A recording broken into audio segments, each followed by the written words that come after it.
You're listening to Comic Reflections, episode 295. I'm your host, Nicholas Prom. And I'm Jeff Barnhart. Comic Reflections, Steve Trevor to Nick's Wonder Woman. What? Hey, that makes me a beta male. Okay, I'm not going to get into this. Today, Jeff and we are here to discuss, it's another Wonder Woman special, and we'll be discussing a special anniversary issue. It's Wonder Woman number 300. And this was cover dated February of 1983, but according to Mike's Amazing World of Comics, it went on sale November 4th, 1982. Beautiful cover art, wraparound cover, penciled by Ed Hannigan and inked by Dick Giordano. So it's really a thing of beauty. Yeah. We have Wonder Woman and the Invisible Plane, and many stars of the DC Universe also populating this terrific cover. Yeah, we don't see them except in the back of them at the wedding. But... Spoilers, dude. I'm sorry. right. But yeah, I think it's great. What it really is, it's symbolic of... She's the largest figure on this cover, and symbolic of her importance to the DC Universe. Yeah. That's cool. Yes, and in a lot of ways, especially in this show, she's been kind of underserved. And so these two special episodes about her leading up to the release of the movie, although this episode will probably drop just a few days after the movies come out. Okay. Yeah, I'm not a huge Wonder Woman fan. I am looking forward to the movie, though. It looks good. Yeah. I like the Wonder Woman. I thought she's the best part of Batman versus Superman. Yeah, she's a lovely actress, and she looks amazing. She was great in that movie, the best part of that movie. I think it's going to be great. I'm very looking forward to it. So I hope this doesn't sound ironic as it drops a few days after the movie and it being bad. Yeah. But early reports, because it's all out overseas already, and then critics and things have seen it, like people are saying, like, no, it's good. So I'm fully confident that I will enjoy it, and it'll be a wonderful picture. So this is kind of one of those extra large issues, extra page count. That's why we're only talking about one issue on this episode. The whole thing was written by Roy Thomas and his wife, Danette. And there are multiple chapters in which I will give title and breakdowns of art as we traverse through this. On the inside front cover, we've got a really beautiful black and white pinup of Wonder Woman by George Perez, who in the late 80s, in the post-crisis era, he wrote and illustrated Wonder Woman's series for a lengthy run, and that is pretty well loved, celebrated. I think a lot of people will say that no, that's the best Wonder Woman run there is, and I'm not going to argue with them. I love George; he's a wonderful man, and maybe the greatest living artist in comics. Well, these are fantastic. Yeah. But anyway, let's talk about our story. It's called, Beautiful Dreamer, Death Unto Thee. At least chapter 1 is, with art penciled by Gene Colan and inked by Frank McLaughlin. Yeah. Beautiful Dreamer was also... a member of the Kirby Fourth Word character. She was part of the, what you called them, hippies. What were they? The Forever People. Yeah. Yeah. Beautiful Dreamer is a famous song back then, so yeah. I think it's been around since the 20s. So yeah, I'm familiar with the song. It's a good one. Yeah. All right. First splash page. Oh. Yeah, opening splash page. Yeah. The Wonder Woman is fighting this amorphous blob who's attacking her. Yeah. And she's doesn't know if she's dreaming or not. Weird. Yeah. Well, that's pretty cool. So she's fighting him, and she's not doing anything. And she's not doing well, I should say. The lasso doesn't work, and so suddenly the Sandman comes. This is pre-Gaiman. Yes. Yeah. This is the second of 3 Sandmen. This is not the Golden Age Sandman with the gas gun and the gas mask, rather. And it is not the Neil Gaiman Sandman of the more esoteric Vertigo period of DC Comics. This is Jack Kirby's 1970s creation, the Sandman, who is like a hero who polices dreams and fights nightmares and things. Yeah. We read a couple issues of that on the show. for the show. We did. I have totally forgotten them. Well, okay. Cocaine they're weird. Is a hell of a drug. Yeah. Yeah. It is a really weird concept. It lasted 6 issues. Mm-hmm. 2 of which Kirby didn't do, but somebody else did a very good job imitating him for those issues. But really weird. I dig it. I like the concept. It's fun. But this character's appearance in this issue is kind of creepy and troubling. Yep. And we'll get into that. Yep. So, Sandman saves Wonder Woman, and the creature leaves, and he starts hitting on her. Yeah. Oh, man. I want to note, there's a lot of oddly sexist crap that takes place in this issue, and yet, okay, Roy Thomas wrote this with his wife, who was clearly signing off on that stuff, being like, yeah, that's okay.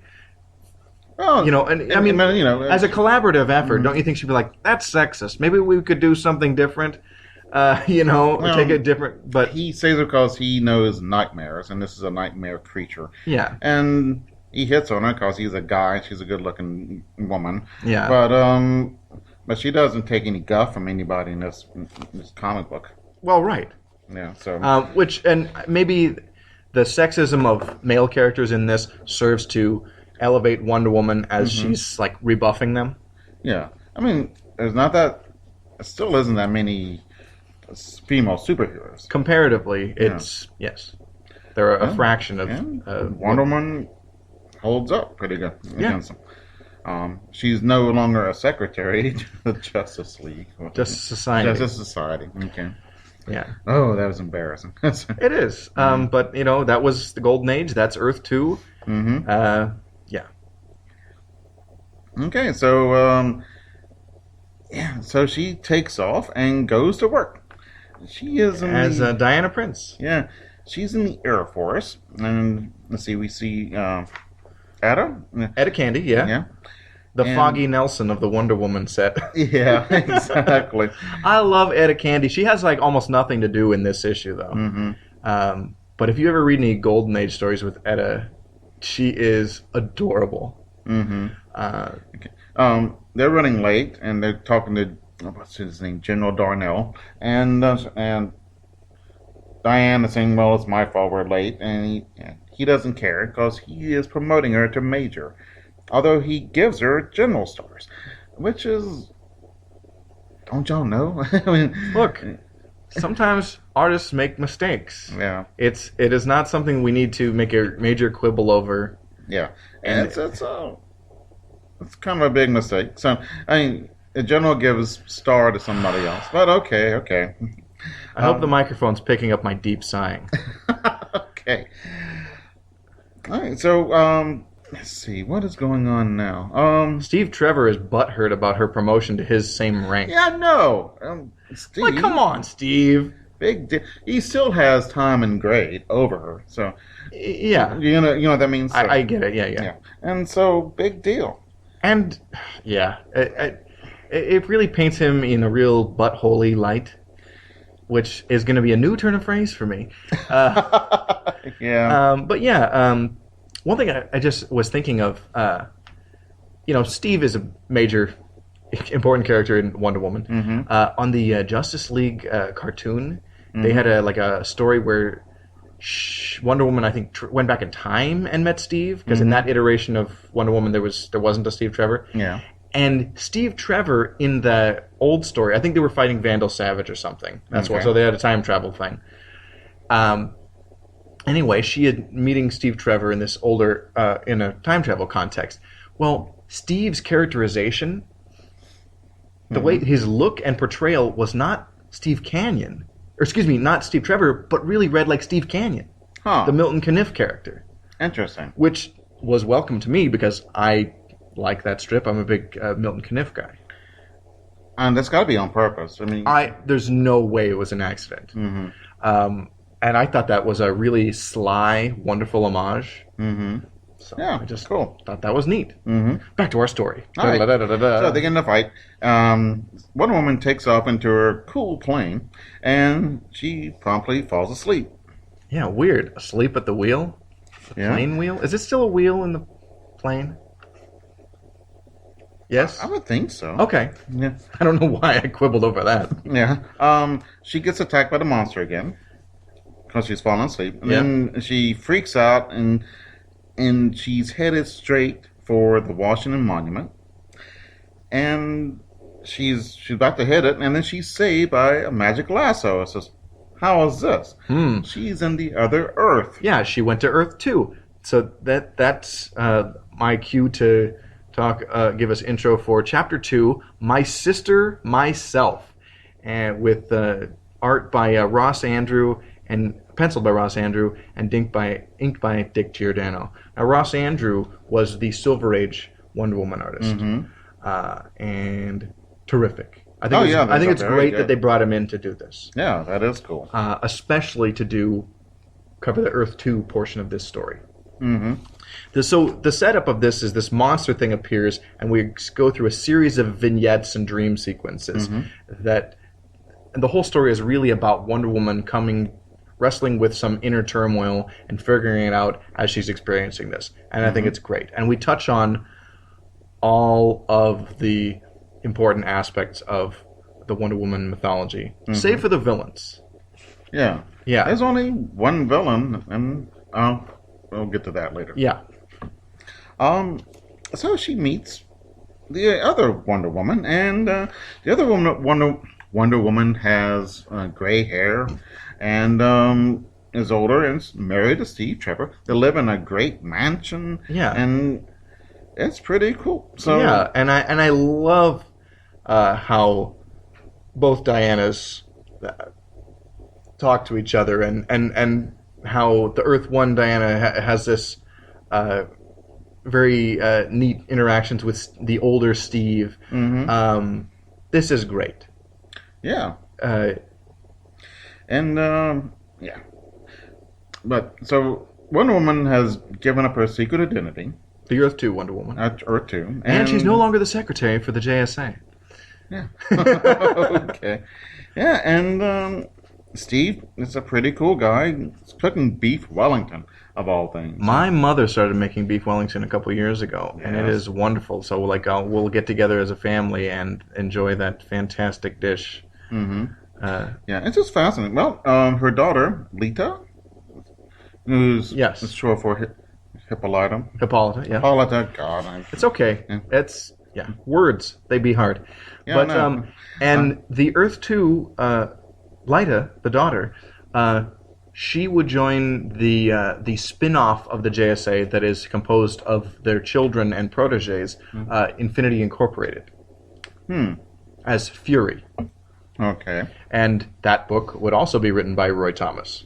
Yeah. So it's this is so pleasant. Nothing really happens here, but it is a good read, and it's a great character study. Yeah, and usually this stuff bores me, but man, I'd read the whole comic book if it's all this, Yeah, the whole run. Happily, know.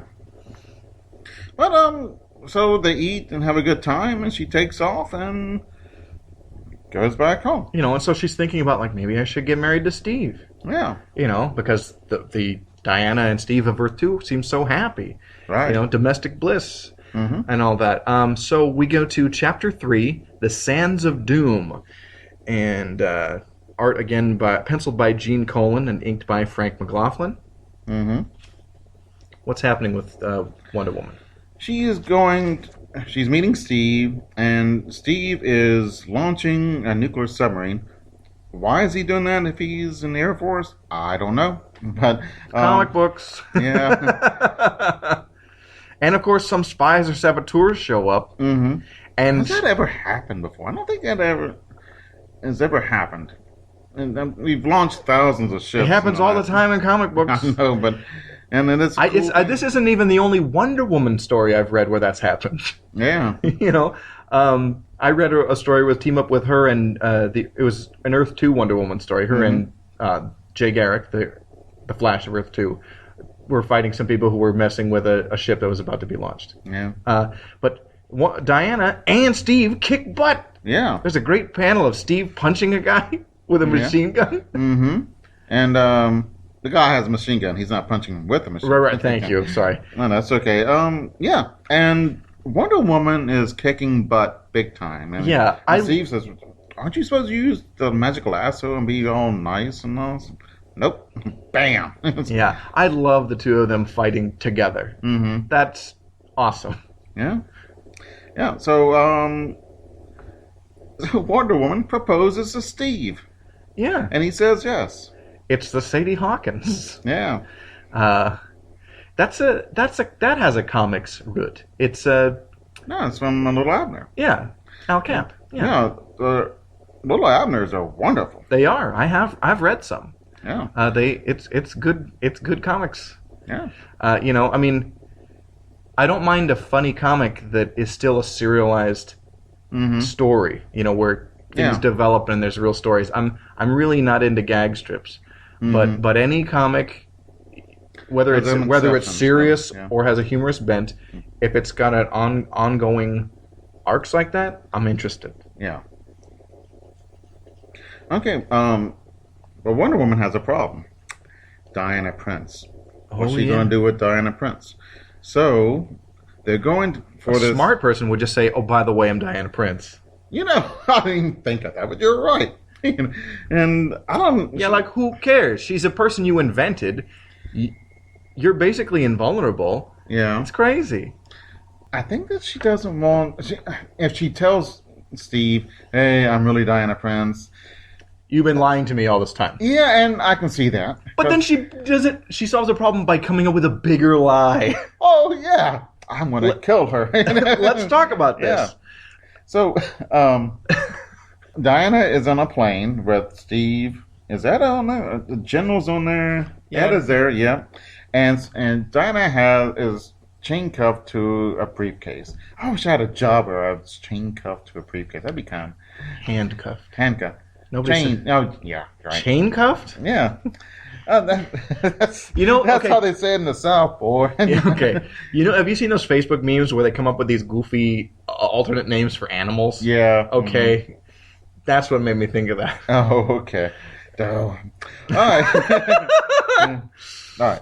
So they get a warning that there's a bomb on a plane in the briefcase. So Diana says, "Well, I can get it off, so I'll jump out." And she jumps out and explodes, and she's dead. But not really, though. Yeah, she's comic book dead. Yeah. Okay. And really, she is comic book dead. We'll get that Yes. to the end. And so, weird. It's sort of, wow. That's like an 8-year-old's thing. Oh, I broke my mama's good dish, so I'll burn down the house or something.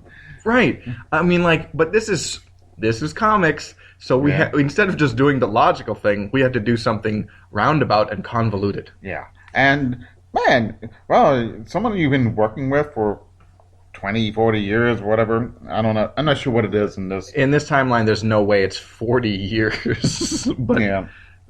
But, yeah, I'm going to kill the person you've been working next to all that time, and everything be great for a wedding. Jeez. no, then they have a funeral for Diana, and people are genuinely mourning. And how can she not feel like a complete heel doing that to them? Yeah. Because they're putting Steve and Etta through real emotional trauma. Yeah. And Steve can't even say anything, so Wonder Woman gives you googly. So, Yeah. but, it's just really, yeah. It's messed up, yo. Yeah. And it comes back to bite her. Yeah. So, everyone's sad, and so everyone leaves, but Wonder Woman stays there, and here comes Sandman. Yeah. And, Just creeping. yeah. So he tells his origin story, which is kind of cool. Let me give the credits for that, because we get a beautiful the Sandman Interlude that we get. It's penciled by Keith Giffen and inked by Larry Malstead. Mm-hmm. And these guys worked on the Legion in the 80s. But Giffen is an artist who had he worked in several different styles depending on the project, and one of his greatest claim to fame is doing an amazing Jack Kirby impression. And these handful of pages are Kirby-rific. Yep. This origin of the Sandman. And it's not just a ripoff. And, it is a beautiful homage. Yes. And it's well done. And if Kirby, and you said, oh, Kirby actually did this, it's okay, You'd believe it. Right. But yeah, one of the guy does incredible Kirby imitations. He's done recent series of revivals of OMAC and the Forever People that are in beautiful Kirby imitation. I even read an issue in the 2000s, I think. It was a Legion annual, and he did it in that Kirby style, and it was beautiful. Cool. All right, so he's great. Yeah, he was great. All right. Yay, Keith Giffen. I forgot what his name is. Sandman. No, his real name. Oh, I forgot too. Oh, I had it's Sanders or something. Sanford. Yeah. Dr. Sanford, and he is doing. Okay. Oh, not that Sanford. I looked at you in horror. Oh, what the devil is he? Oh, yeah. He is doing sleep and dream investigations, and the military comes in and takes him away, and he's got a patient, John Q. Public, but it's really the president of America. Or what? No, of the Three Stooges fan club. That's funny. Yeah. Oh, I stole that from Splash. That's fine. Yeah. So he goes into the dream of the president and meets a super cool monster. A Kirby monster. Yes. It's awesome. It's pretty great. I haven't read that original issue of the Sandman. I wonder if Giffen is lifting this straight from that issue. Mm-hmm. Like, if it ain't broke, don't fix it. Yeah. And, okay, well, Sanford beats the crap out of him, but he's stuck in there. He saves the president, but he's stuck in there and says, in the dream world. Yeah. So, hey, I'll be a superhero. Yay. So, yeah. And that's it. And I know you commented on his costume earlier, but I really like it. Oh, I don't know. Too much yellow. Or something. Okay. Yeah. I don't like yellow costumes. Here's the thing. Despite the color, I like the design of the costume. Okay? So, like, we'll agree to disagree on the color scheme, but I like the way it's put together. Okay. I think it's neat. Okay. You can disagree. I do. Right. Okay. All right. So that's over. So Sandman. Now Wonder Woman knows how Sandman became Sandman. Yeah. Yay. Okay. So Sandman still hitting on Wonder Woman, but he's kind of nice way this time. Yeah. So. He's easing off. Mm-hmm. But he's trying to help her through the stuff because there's that dream monster that's causing her to fall asleep all the time.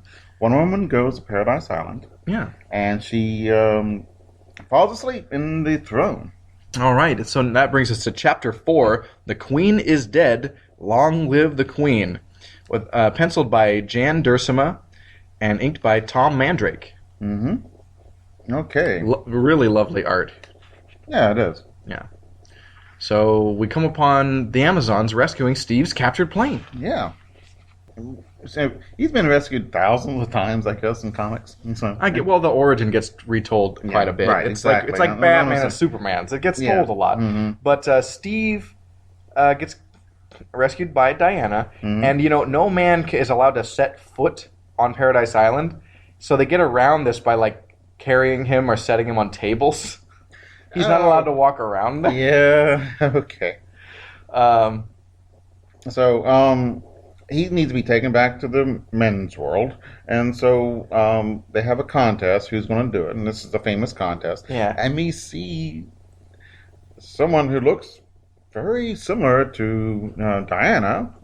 She's wearing a mask. How many Amazons can there be? That I don't know. We don't know how big the island is. Yeah. I mean, there's probably hundreds and hundreds, but you still think a mother would notice a daughter even with a mask on.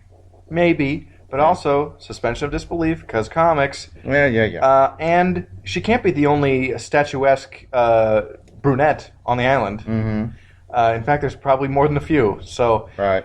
that's a thing. One of the things in the contest, because there's a series of them, includes fighting on the giant kangaroos. Which is pretty cool. Yeah. That's such a weird aspect of the Wonder Woman mythos. Yeah. I'm glad they kept it, though. Yeah. Oh, man. That's cool. But Wonder Woman wins, and her friend Mala... Yeah. Mala? Okay.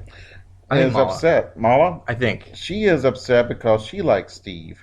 Yeah. A wrinkle to our story. Mm-hmm. Well, she likes him. She's never seen a man before. Oh, yeah. You know? Well, She's like... What did Charlton Heston say to Nova in Planet of the Apes? You're not the smartest girl around, but he said you're not the smartest, but you're the only girl in town. Yeah. Okay? And so, of course they're gaga about him. Right. Because he's new and interesting. Yeah. They probably wouldn't be gaga about me if I... They'd probably put me back into the water. Who knows? I know I would. Yeah. So, the Queen is kind of... she doesn't want Wonder Woman to leave, so she asks Aphrodite. And who else? Hera? Or Diana? Yeah. Yes. And Athena. Oh, okay. And what to do. She says, "Oh, we'll bring you up here." And then Diana will have to be Queen of Paradise Island. Oh, right. And then so Mala does get to go to Man's World and be Wonder Woman. Yes, this is a if things had been different kind of scenario. Mm-hmm. Oh, Steve's not happy about it. And Diana's not that happy about it because it's a lot of work, apparently. Okay. They really don't go into the lot how much work it is. Well, I mean, like, I don't know. Like, is administrating a kingdom... That sounds boring. Yeah, it does. But they go into... later on, there's a... she's trying... we'll go into it later. So, okay. Right. We have another brief interlude. Diana has awoken, and this got art by Gene Colan and Frank McLaughlin. Yeah. And here comes that sinister shadow and running around. And she wakes up and talks to her mother. Yeah. Yeah, and they're talking to the Amazons. They're erecting this platform for all of the guests to Paradise Island to...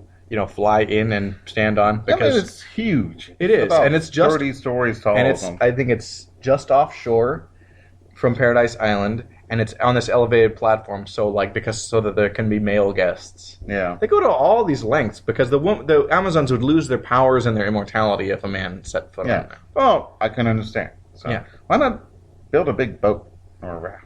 Sure. This looks cool too. Yeah, it does. Yeah. Okay. It's a lot of work, though. Man. Yeah. Okay. So we're going to take a quick promotional break, and we'll return with the second half of this comic book. Don't go away.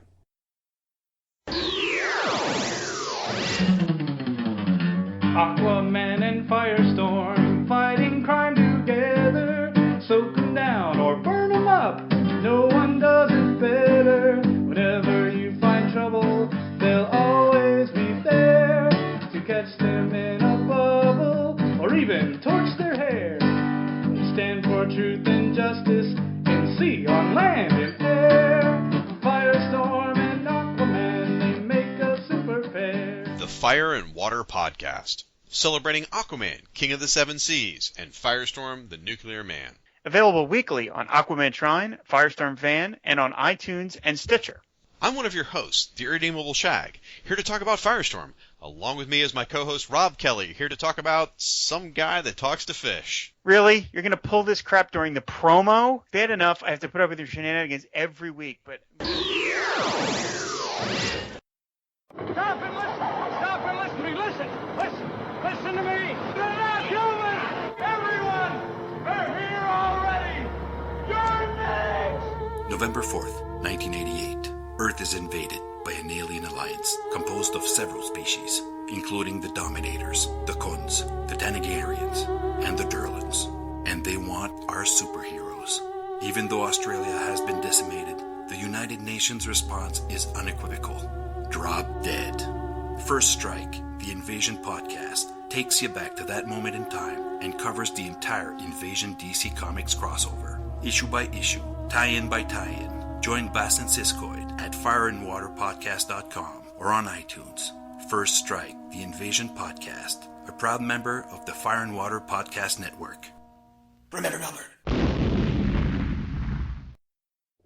And we're back. Now, Chapter 5, The Princess and the Sky Pirate. With art by Dick Giordano, penciled and inked. Okay. It's really nice. He It wasn't... says art by, and that's it. So Yeah. that's pretty cool. Yeah.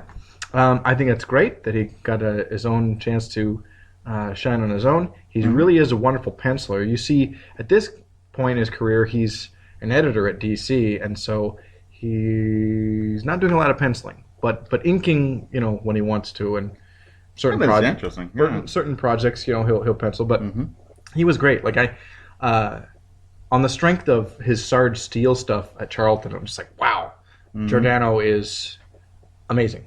Okay. So yes.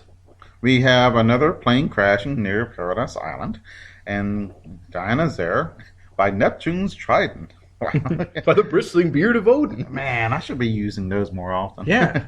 All right. So she saves him, and he's a Steve Trevor. No, he's not. Trevor Stevens. Yes, and he's a little bit different. Yeah. Oh my gosh, he's a scumbag. Yeah, he's a real cat and a great. He calls the queen chairman of the broads. That's a great joke. Okay. It's too good not to use. I mean, it's so obvious. But like that tells you everything you need to know about this guy. Yeah.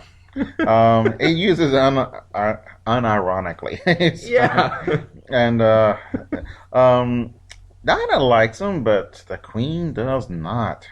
Diana, this shows the naivety of Diana in this instance. Obviously, this is another dream sequence. Yes. But sometimes you don't know. And then they start off, and then, we're in a dream sequence. Yeah. Mm-hmm. And so I realize she's lucid dreaming through this whole thing. Yeah. Yeah. Okay, so she says, I'm going off with this cat.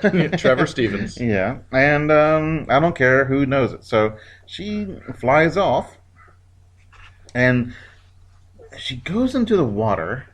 Oh, because she has to fend off the other Amazons as they're leaving. Yeah, she goes into the water to get stuff that's in the plane that was in the plane crash. Oh, right, because Trevor had stolen like a secret weapon or something. Yeah, she doesn't know that. Right, but we do. Yeah. The reader, So are aware. so the Amazons are trying to catch them, and they're in these boats, and she comes up in the airplane, and she just sends them flying. Yeah. And a bunch of them probably hurt and all that. Yeah, and so she feels bad about that, but of course Trevor brushes it off because he's a jerk. Mm-hmm. And so they land in the airport, and then the police come, and Trevor shoots them all up. Yeah, with this laser gun. Yeah. And then she realizes he's evil and turns on him, and he shoots at her too. Yeah, he but says he doesn't never work. loved you. Yeah. What a jerk. Right. But then she beats him up and sends him to jail. Yeah. And now she's in this man's world, and she's with this guy who's a serious criminal, and nobody knows who she is, so which is one of the worst ways to start off, being in the man's world. So. Yeah. We have another interlude in the waking world by Gene Colan and Frank McLaughlin. Mm-hmm. Diana's headed to the JLA satellite to deliver the wedding invitations. She's too cheap to use a post office. Well, it's faster to go to the satellite. Yeah. Well. Expediency, yo. Mm-hmm. And she runs into Superman there. Yeah. And, I like the bad Trevor better than good Steve. Really? He's far more interesting. It was entertaining. Yeah. I'll give you that. Hey, he should have his own comic book. Yeah. Hey, talk a little bit about this interaction with Superman.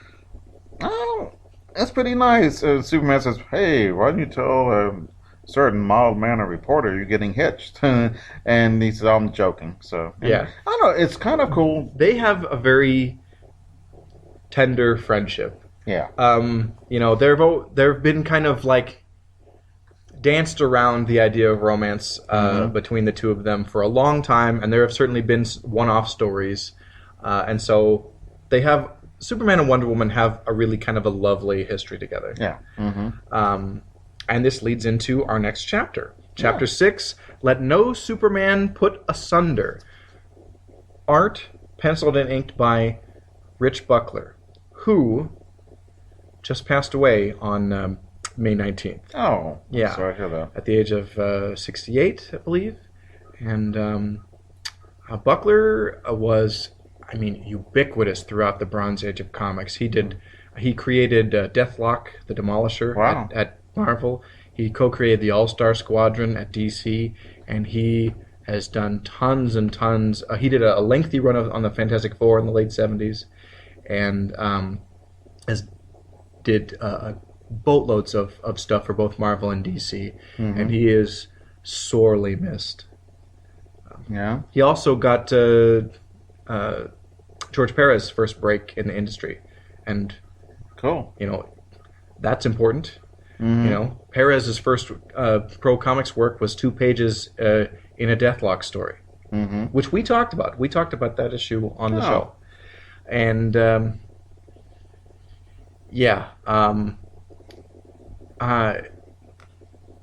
while never a huge fan of Buckler, I have certainly read many comics that he has drawn, and I feel very sad to learn of his passing. Yeah. Oh, I never heard of the name until I read this, and he's a good comic book artist, and I feel sad about that. Yeah. Okay. His sleeping. His rendering of Wonder Woman is beautiful. Yeah, it's absolutely gorgeous. Yeah. Buckler was really underrated. He could do a rush job, when needed to, but when you gave him the time and let him ink his own stuff, you could really see this guy had a lot of talent. Yep. Okay. Let's see what's going on. She's dreaming about a romance with Superman. Right. And Superman gets a headache from a meteor, and those are the worst. Yeah. About that kryptonite, man. He lands, and she thinks he's something special, calls it a costume. He lands near Paradise Island. How does she know that's not what everybody wears? So, although maybe falling out of the sky, but I guess it could have fell out of a plane. You just need to let it go and move on, please. Okay. Good grief. Okay, so they hit it off right away. Yeah. And she goes back with him to Man's World. Then there's another gladiatorial contest. She wins. The Queen likes her. Likes him, excuse me. Good. Which is cool. Who wouldn't like Superman? Lex Luthor. Horrible people. If you're good, you're gonna like Superman. Yeah. So they get married and they're happy. Then they gotta go fight a volcano on their honeymoon. Yeah, on their honeymoon. They're headed to their honeymoon, and they stop the volcanic eruption. Some backsplash from some lava that Superman kind of covers up with a big rock. Accidentally burns off Wonder Woman's costume, but he cavalierly covers her with his cape, even though they're out in the middle of nowhere. Yeah, and they're on their honeymoon. So. Yeah, and whatever. Then we move forward to post-honeymoon. They're kind of going into action together and separately. Yeah, and they're doing it too much, which is, I think, exaggerated, because Superman's not saving people all the time. And having 2 of them, maybe they're branching out further than Metropolis, maybe, or something. Yeah. I think this argument that... Well, let's get on... I'll state my full feelings about this at the end of this chapter, but carry on. All right, so they're saving people, and we see Superman saving a ship. We see Wonder Woman kicking somebody's butt. There's a great panel of her just doing this uppercut, and we see the guy falling backwards. It's awesome. And then Superman's saving apparently Jimmy, because he's redheaded and he's got a green check It's Jimmy. Yeah. Of course it's Jimmy Olsen. Yeah, and then we got another panel. Montage of them doing crime busting and life saving. It's great. But then they start fighting. Yeah. They're fighting. I mean, they've been fighting, but each other. But they don't seem to have time for the marriage or each other, really, because they're so busy. And so they decide to break it off. Yeah, which is sad. Yeah.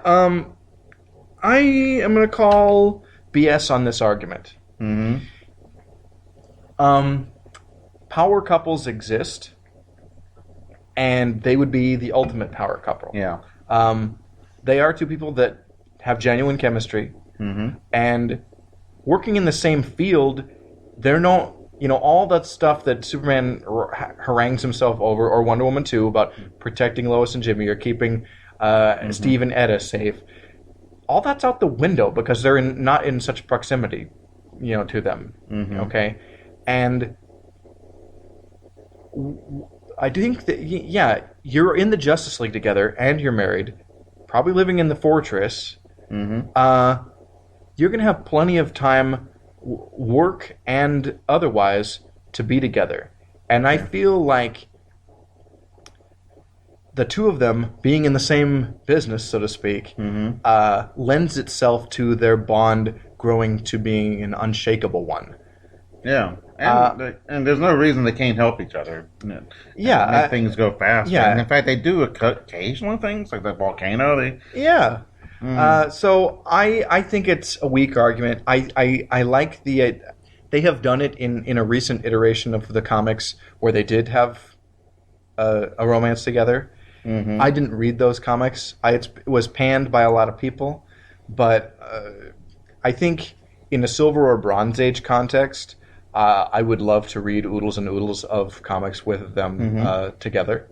Yeah. It eliminates so many of the classic tropes of both of them. But let's say that they did this and said, no, this is what we're going to do, like in the 1970s. All those lame GBS-era Superman stories chucked out the window and are having a very different and more exciting dynamic. Right. Yeah. And, the Bronze Age was kind of a mediocre period for Wonder Woman as well. And I think maybe that editorially, that would have been a really strong, positive move. Yeah. To have that relationship. At least have it for a time pre-crisis, before the reboot. Yeah. I don't know. It's something that I like. Yeah. Don't get me wrong, I like Steve and I like Lois. But what if Steve and Lois got together? Yeah. Why not? Double the trouble. Get into They might, to be honest, they might complement each other quite well. Yeah. And Lois's father, General Lane. Steve is a military man. Lots of women subconsciously seek their father in love. Men subconsciously seek their mother in looking for a love partner. It's not crazy. Yeah. But anyway, we have another interlude drawn by Gene Colan and Frank McLaughlin. Yeah. We just segue right into it. And Wonder Woman's thinking about, like, oh yeah, what if I did get together with Superman? And she's thinking about Steve. Yeah. So the Queen says, hey, call Steve. So he, and Steve's at an armaments conference. Armaments? Yeah, armaments. Sorry. Did I mess up? Your manner of diction is amusing to me. It's fine.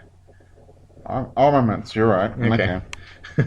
It's weird. There's an arms talks in Mexico, of all places. Yeah. Like, what? Yeah. That's... Yeah, man. Yeah, why? Shouldn't they say... Man, their 22 caliber rifles and jumping beans are just out of control. Yeah. I know that's really talking down about what Mexico has. They're a modern country with a great deal of poverty. They're just kind of below the radar on the world stage, and that's why I'm poking fun at them. Okay, so Steve talks to her, and he says... And he's really caught up in the talks. And he does, and he's really busy. He doesn't really have anything to talk to Wonder Woman about Wonder Woman's problems. And Wonder Woman's kind of disappointed. Yeah. Looks like there's a war going on down there. Maybe that's it. Maybe, or the talks are to prevent hostilities from escalating, or something like that. Mhm. Difficult to say. Well, Wonder Woman collapses. Into sleepy time. Yeah. And then that brings us to Chapter 7, which is The Power That Corrupts, penciled and inked by Keith Pollard. Now, I know Keith Pollard primarily as, I think he did work on Power Man and Iron Fist, if I'm remembering correctly. And I think he inked Rich Buckler on Deathlock. I may be incorrect, but I think off the top of my noggin... It's interesting that we gotten people are penciling and doing everything here. Yeah. And this is for the last 3 people. Well, yeah, true. A lot of comics, it's a very Henry Ford kind of operation. You know, one person does one aspect of this, and it all comes together.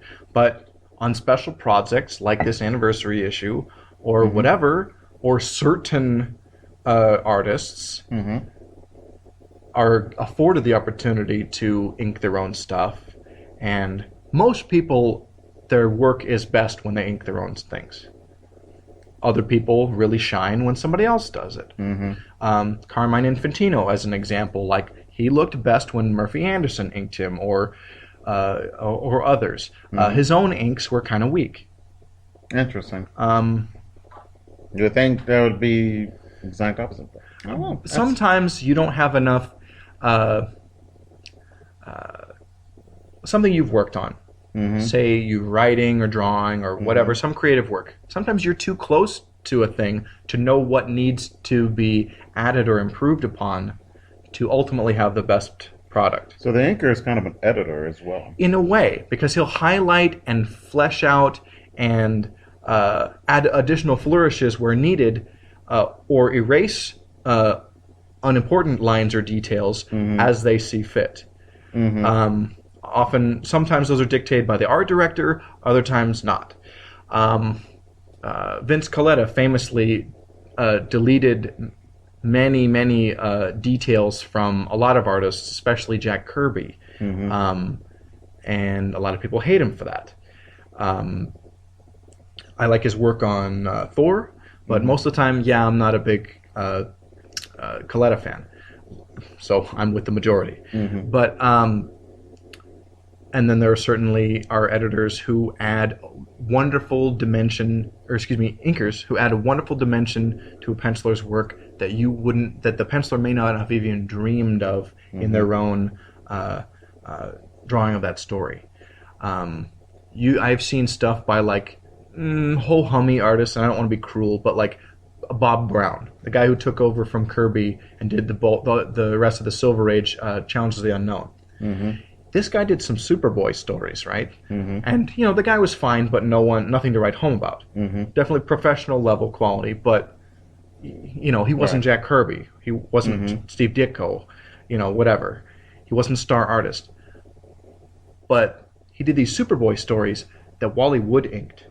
We talked about one or two of those, and they are incredibly beautiful. So there's a value, and I love examining this aspect of comics. Yeah, I wish I was more artistically inclined. I like that. I don't like that. I learned about a lot of this stuff through reading pro fanzines. I know that seems like maybe a little bit of a misnomer. They're more like industry magazines or something like that. Yeah, kind of. But these are like veteran fandom writers submitting articles for these pro slick magazines. And I've read a lot. This is where I picked up a lot of this type of knowledge.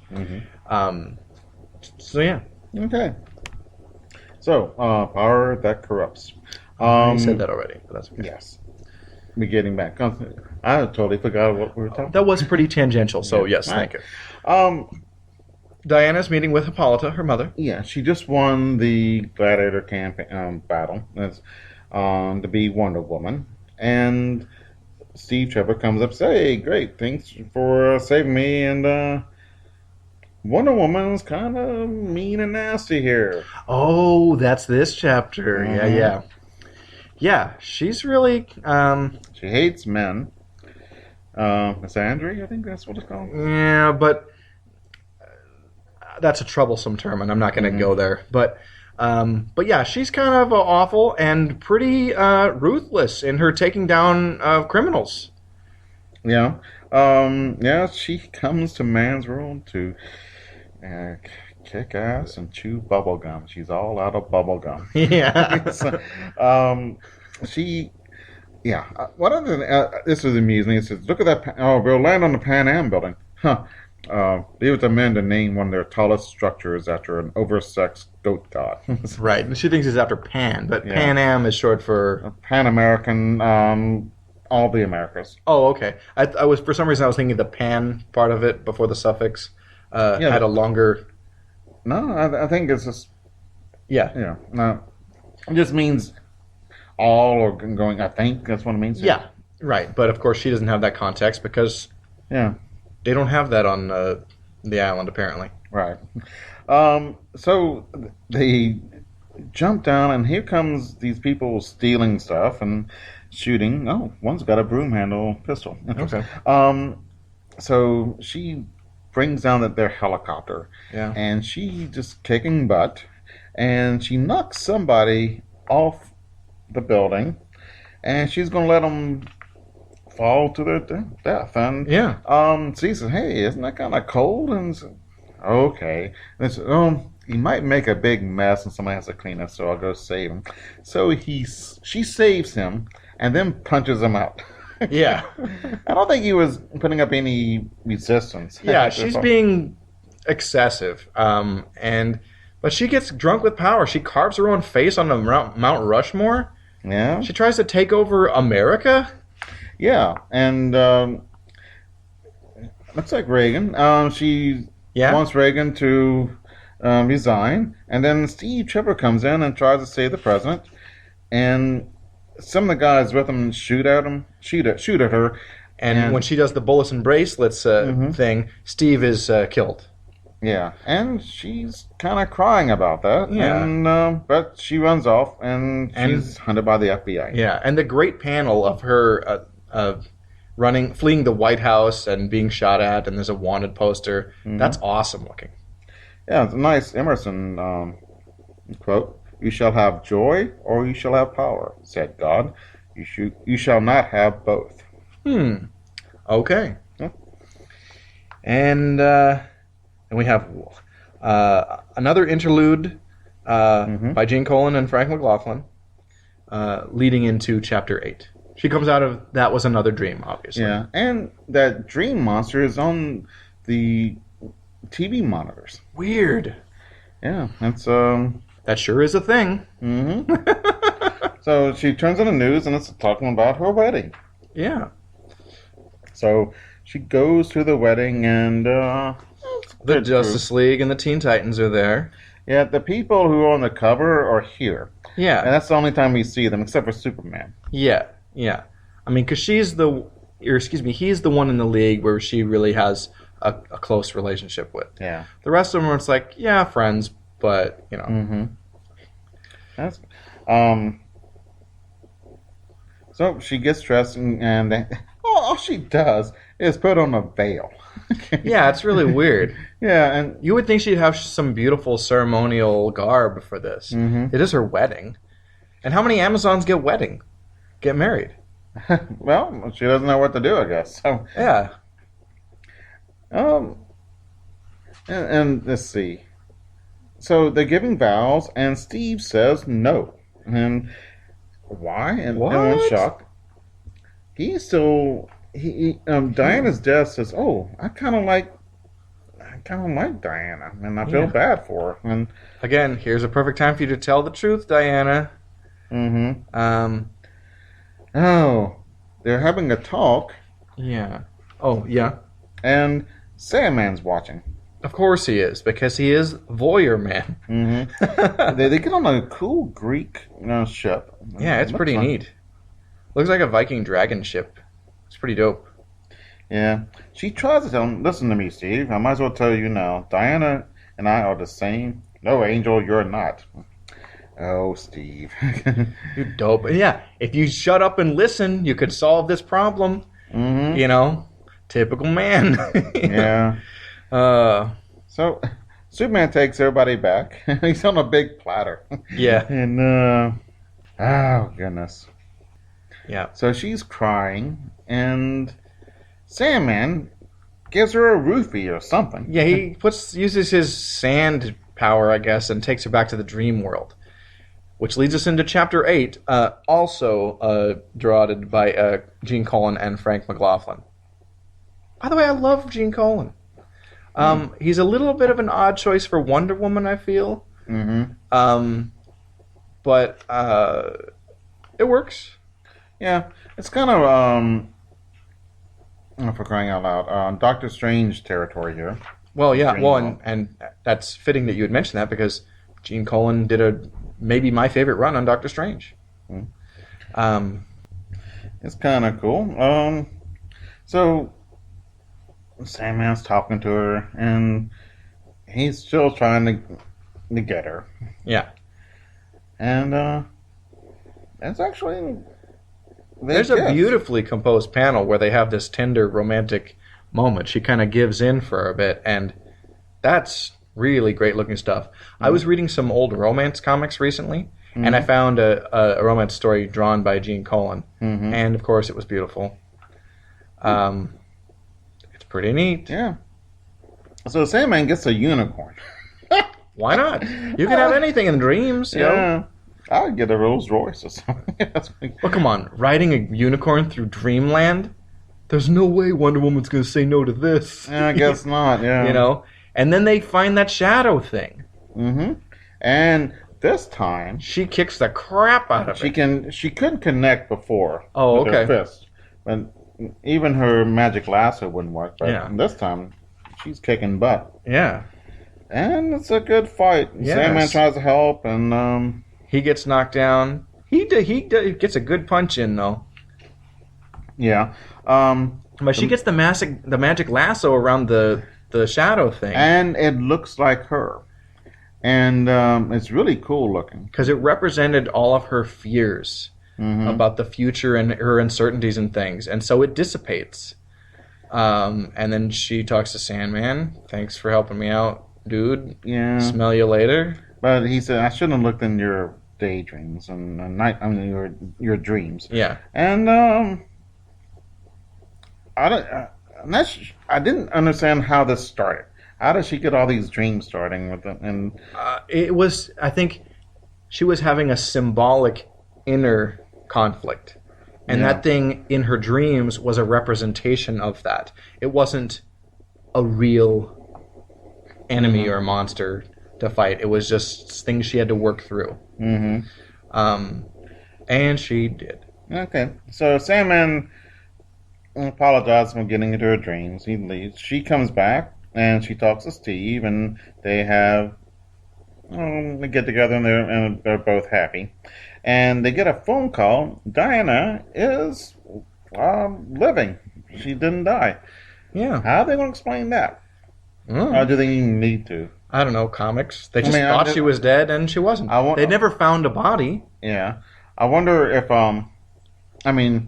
does this continue on, or is this just a one-of? I'm sure that they, this is in canon, this story, so there was they thought Diana was dead, but she wasn't. I haven't read really the issues that follow, so how they resolve all that, but I can go with it. But Wonder Woman saved me, but I was knocked out, so she took me to the hospital, or something, or Superman, or somebody else. And it's so easy to make an excuse in this world. You can extricate yourself from this problem, yeah.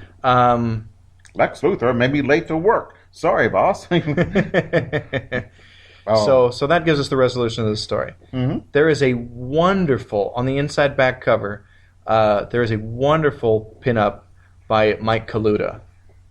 A few issues previously to this one that we've read today, he did a beautiful cover as well. and he may have done the interiors. I didn't check, but really lovely stuff. His Wonder Woman is fantastic, really beautiful. Maybe one of the more strikingly feminine facial representations of Diana. Yeah. Do you know what I mean? Wonder Woman, I don't think is particularly beautiful. I mean, she's a good-looking woman. Yeah. But normally I don't think she fits me. She fits what I like. Right. Well, and it's like every artist draws her in their own style. Right. I mean, and you're right. She's a beautiful woman, but it's not what I look for. Right. You know what I mean? But Kaluta's Wonder Woman. Yes. That's like a gal that I would chase after. You know. A little bit of strength and vulnerability. Yeah. Wow. Yeah. It's a terrific combination. So yay. Yeah, I like that. Yeah. Oh, not bad. I think this comic book, the ending was meh, but there's some parts in this I enjoyed immensely. Yeah, no, this is overall a really terrific comic book. The best Wonder Woman that we've read, I think. Yeah, I mean, that's not saying a lot because we've only read, I think, including this one, about 6 issues for the show. Yeah. But, if that. Yeah.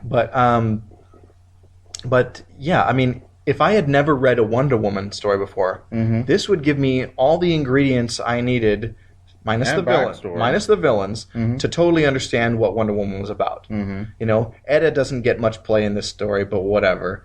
And then it's like not even a mention of her arch foes, Dr. Psycho, the Cheetah, Giganta, and the others. She has a rogues gallery, really. Yeah. Do you need to know the rogues gallery to get into somebody? No, but it's like. But when I read a comic book, especially a superhero comic, I want that to be an element. Right, but you're getting into something, and this is this issue is a perfect gateway to Wonder Woman. Right, and for me, I want a good rogues gallery, but I don't need one the first one. Sure. And first couple, then here comes Joker. Wow, great! I'm happy. But you don't have to have a rogues gallery every time. There can be bank robbers or whatever. There are other threats. I get what you're saying. But I do. But her world and the people she's close to and those things, they're all introduced well enough for anyone to pick this up and totally get what Wonder Woman's about. Yeah. And this issue succeeds tremendously on that level. Yeah. Go comics. Yeah. I would like to have the back page as a poster.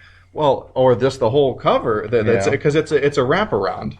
Yeah. I'm holding it up and flipped open for Jeff at this moment. Okay. Y'all can see this in podcast land. Yeah. But it is gorgeous. There's a lot of characters who are not in here at all. There's Wonder Girl's there, and she's not in it. Well, yeah, I think she was on the platform when they got married. Really? But she might have been. Okay. Yeah, but I think the point was just like, hey, these are people that she's friends with. And again, as I said at the beginning, she's the largest figure on this cover, and she has a significant role in DC Comics and this universe, and ain't it cool, man? Yeah. Oh, that's cool, yeah. Yeah. Do you have anything else to say about this? Nope. All right. Comic Reflections is recorded in Portland, Oregon, and produced by Sean Roof. Until next time. See you in the funny pages. Batman Nightcast, a thrilling new podcast from the Fire and Water Podcast Network. Hosted by Ryan Daly and Chris Franklin. Nightcast chronicles the Cape Crusaders' adventures in Batman and Detective Comics after Crisis on Infinite Earths. Highlights from this legendary era include Batman number 400, Legends, Mike Barr and Alan Davis, Batman Year 1, Batman Year 2, Max Allan Collins, the new Jason Todd, Millennium? You're not doing this right. Let me take over. Alan Grant and Norm Brayfogle. Alan Grant from Jurassic Park? Did you hear me say Norm freaking Brayfogle? Oh, yeah. Son of the Demon. The Killing Joke. A Death in the Family. Batman Year 3. A Lonely Place of Dying. Alan Grant, Alan Davis, Max Allan Collins. Why are there so many people named Alan from this era of Batman? The Rise of Tim Drake. Legends of the Dark Knight. And that's just up until 1989. Did anything exciting happen with Batman after that? You'll have to tune in to find out. Batman Nightcast, part of the Fire and Water Podcast Network. Find it on iTunes and at fireandwaterpodcast.com. Oh, we forgot to mention your favorite issue, when Batman fires Dick Grayson. You want to find another co-host?